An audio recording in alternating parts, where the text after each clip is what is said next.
Pues en estas situaciones del clima nos hace tener algunos cambios, algunas adaptaciones. Ustedes saben que esto estaba programado, este evento, para realizarse dentro del campus universitario, en concreto en el área de la Facultad de Derecho, pero las condiciones nos han obligado a traer el evento a las instalaciones del Sindicato de Trabajadores Académicos. Se me ha pedido que colabore en la coordinación de esta mesa porque no nos pueden acompañar algunos de los compañeros que estaban programados para participar. Yo me llamo, soy Daniel Barrito López, actualmente soy presidente de la Asociación Nacional de Abogados Democráticos, Delegación Sonora, y hemos estado desarrollando algunas actividades como asociación. El año pasado, en relación a la Ley de Seguridad Interior, promovimos un amparo ciudadano que fue firmado por 314 personas. El amparo está en gestión y fue concentrado todos los asuntos en el juzgado 10º de la Ciudad de México y está en desarrollo. Como asociación también promovimos junto con pues el Ayuntamiento de Caborca una acción de una controversia constitucional contra la reforma que hizo la gobernadora, donde se puso la última reforma que hizo, que ya fue emitida y está en proceso también de desarrollarse. Son algunas acciones jurídicas que hemos desarrollado como asociación de Sonora a partir de que nos constituimos el año pasado. Vamos a tener el Congreso de la Asociación, Congreso Estatal, el 24 de noviembre, para lo cual pues van a estar invitados, se les va a informar. Esperemos que nos puedan acompañar en ese entonces. Hay muchas tareas urgentes a partir de la situación que hoy vemos que vivimos en el Estado y en el país para los abogados democráticos. Creemos que es un momento de impulsar acciones de cambio claros, definidos y bien orientados, junto con todos ustedes, junto con toda la sociedad. Pues entonces le damos la palabra a usted. Muchas gracias. Pues me toca el honor de hacer la primera exposición. Agradezco a quienes nos hicieron el favor de invitarnos y agradezco a quienes nos hacen el favor de recibirnos en esta sede del sindicato de la universidad. La oportunidad de decir algo sobre estos temas que tienen que ver con la vida jurídica, política de México, vista en términos históricos como son los crímenes de lesa humanidad, pero también referidos al hoy, a lo que está pasando en nuestro país y a la perspectiva que vamos a hacer en la circunstancia que tenemos. El Estado mexicano, en su trayectoria de ejercicio y de conservación del poder, ha perpetrado crímenes de lesa humanidad. Es un Estado que emana de un movimiento armado, el que se desarrolló durante 1910-1917, de una revolución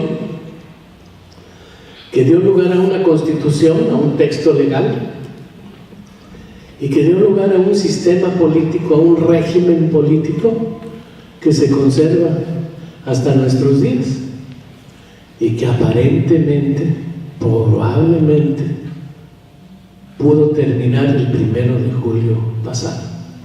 Vamos a ver si la historia confirma esta hipótesis o solo es una más de las ilusiones que ha tenido el pueblo de México, porque también pensó el pueblo de México, una parte del pueblo de México, nosotros no, nosotros en el sentido que ya he dicho que lo entiendo, nosotros no creíamos que con los gobiernos que sustituyeron al PRI en algún momento había las posibilidades de un cambio de fondo, pero ahora nosotros sí pensamos que hay posibilidades de un cambio de fondo. Ahora sí ganamos, nosotros con 30 millones más de mexicanos, pero también nosotros participamos en esa gesta, en esa hazaña, y sí pensamos que hay posibilidades de cambio. La palabra al maestro Alfredo Díaz Durán. Muchas gracias. ¿Me permite la base? Gracias. Bueno, pues muchas gracias. Yo voy a comenzar con algo que me gustó mucho de las dos intervenciones, pero me voy a permitir comenzar y espero que sea muy concreto. Dijo el compañero Daniel, el Estado no garantiza la seguridad, pero yo diría que no garantiza la vida, ni los derechos, ni mucho menos la paz. Y no solamente el Estado nacional, los organismos internacionales, ni las normas internacionales, ni los tribunales internacionales. Esta materia de crímenes de lesa humanidad como concepto surge hace muchos años y se consideraba como tales a la esclavitud y a la piratería. En 1948, con el Tribunal de Nuremberg, entonces se reclasifican las guerras, los crímenes de guerra y los crímenes de lesa humanidad.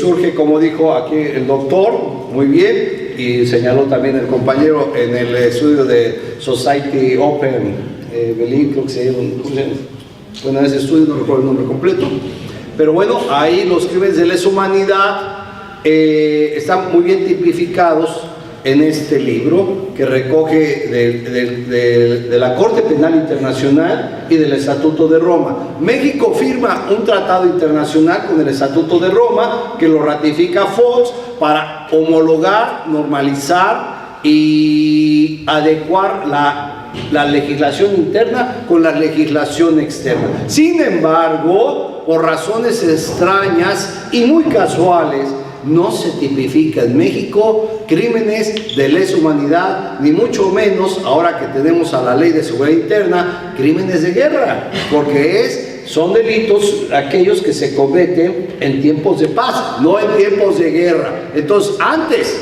de que el gobierno del señor López Obrador tome el poder y que ya está cogobernando en las cámaras, lo primerito que debe de hacer es derogar esta ley, abrogar esta ley de seguridad interior y sí aprobar la ley contra crímenes de guerra y crímenes de lesa humanidad, porque ahora me cae muy bien que después de que hemos estado luchando por más de una década porque se legisle y se tipifiquen estos delitos, crímenes de lesa humanidad y crímenes de guerra, pues nuestros funcionarios ahora empiezan a hablar de lesa humanidad. Lesa es grave, muy grave, gravísimo delito. Entonces hemos venido hablando de una década y ningún legislador en las legislaturas pasadas se ha atrevido a proponer que se apruebe la ley de crímenes de guerra, ni mucho menos crímenes de lesa humanidad. Luna, por favor. Pues ya que podré decir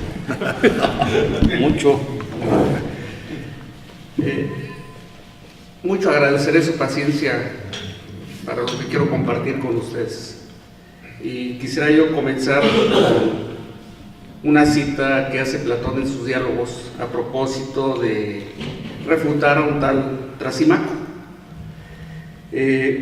Platón, cuando refuta a Trasimaco, lo hace con el objetivo de contradecir el término que se aplica de justicia, o que se entendía por justicia, o que entendemos por justicia.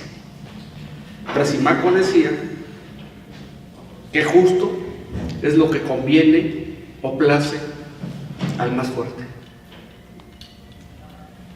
Y cuando nosotros en este país, en ese estado, si hacemos una reflexión, nosotros mismos trataremos de quizás empezar a explicarnos qué es justicia, qué es lo justo, qué puede ir más allá de lo humano,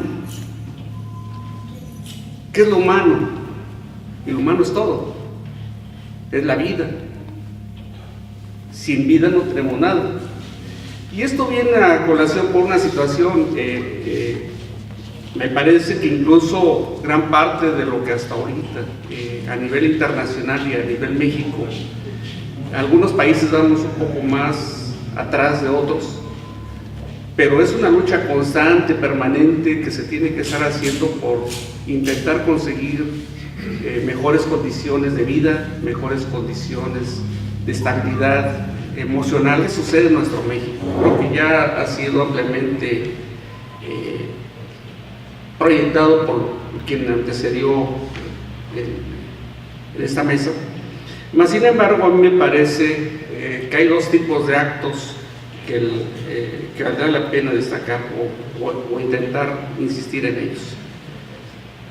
En México no existe una tipificación clara de actos de violencia, de lesa humanidad.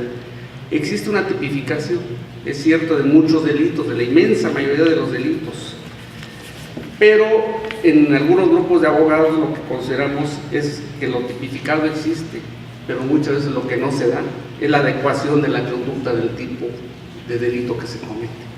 Y eso es lo que produce o lo que se da cuando vemos casi a diario actos que se cometen en contra de la sociedad y que no son castigados o que son declarados incluso como no procedentes. Y esto se debe a que tenemos una estructura judicial, yo diría podrida, todos los elementos empezando desde la corte hasta abajo. Esto no quiere decir que no existan elementos que merecen nuestro más digno respeto, pero en su inmensa mayoría la estructura, desde mi concepción, está podrida. Es decir, tenemos un sistema judicial que no se aplica, que no se lleva a cabo como están las leyes. Las leyes se van reformando constantemente, apenas en el 2013 se reformó los códigos, y no obstante eso, la aplicación que se da o lo que la población constantemente reclama es la falta de aplicación en la justicia.